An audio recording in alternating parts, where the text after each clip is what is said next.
قرآن کی یہ صورتیں اگر آپ نماز فجر کے بعد پڑھتے ہیں تو پروردگار آپ کے رزق میں اضافہ کر دے گا۔ تو یہ یاد رکھیں کہ قرآن مجید کا پڑھنا، دیکھنا، سننا، یعنی سارے معاملات عبادت ہیں، اور قرآن اللہ کی ذات نے انسانوں کے لیے قیامت تک جو ہے وہ ہدایت کا ذریعہ بنایا ہے، شفا ہے، ہر بیماری کا علاج ہے، اور اس میں اللہ تعالیٰ نے مکمل اصول بیان کر دیے ہیں۔ ایک ایک چیز کو واضح کیا ہے کہ وہ لوگ کہ جنہوں نے حق کا ساتھ دیا ان کا ذکر ہے، جنہوں نے نہیں دیا ان کا ذکر ہے،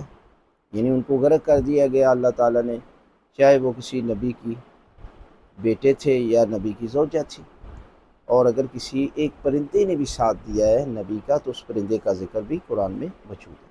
لہذا قرآن مجید کو اس نیت سے پڑھا کریں، اور رزق کے حوالے سے جو اللہ تعالیٰ نے اصول بیان کیے پاک ہستیوں نے وہ فالو کریں، محنت کریں ایمان کے ساتھ، کاروبار میں دل لگا کر جو چیز آپ کا شوق ہے اس کو مد نظر رکھتے ہوئے وہ کام کریں۔ اور پھر جو ہے وہ کاروبار کے دو ہی اصول ہیں، اگر کوئی چیز فروخت کرنی ہے، چیز کی کوالٹی اچھی ہو، ریٹ مناسب ہو۔ یہ نہیں ہے کہ آپ کو معجزہ ہوگا اور فوراً رزق کا اضافہ ہونا شروع ہو جائے گا، ایسے کوئی مسئلہ نہیں ہے۔ جس طرح حضرت امام جعفر صادق علیہ السلام کی خدمت میں ایک شخص آتا ہے اور آ کر عرض کرتا ہے کہ مولا میں آپ کی زیارت کے لیے آیا ہوں۔ تو میرے امام نے پوچھا کہ تیرے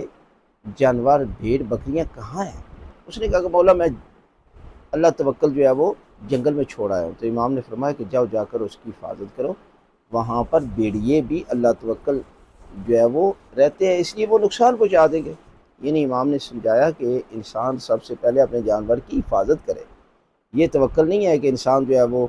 اپنی مرضی سے جو مرضی کرتا رہے تو پھر کہ جانور جو ہے وہ نقصان ہو گیا یا کوئی چیز چوری ہو گیا تو وہ کہ اللہ توکل نہیں ہے، مقدر انسان خود بناتا ہے۔ لہذا قرآن مجید کو پڑھنا ہے۔ عام کسی کو وظیفہ بتاتے ہیں تو وہ ہزاروں کرنے کے لیے تیار ہے، لیکن اسے اصول بتائیں کہ نماز فجر کے بعد رزق تقسیم ہوتا ہے، عبادت کرے، نماز پڑھے، جاگے، ذکر کرے، تو وہ کرنے کے لیے تیار نہیں ہے۔ سارا دن شاپ پہ بیٹھنے کے لیے تیار ہے، وہاں پر جو ہے وہ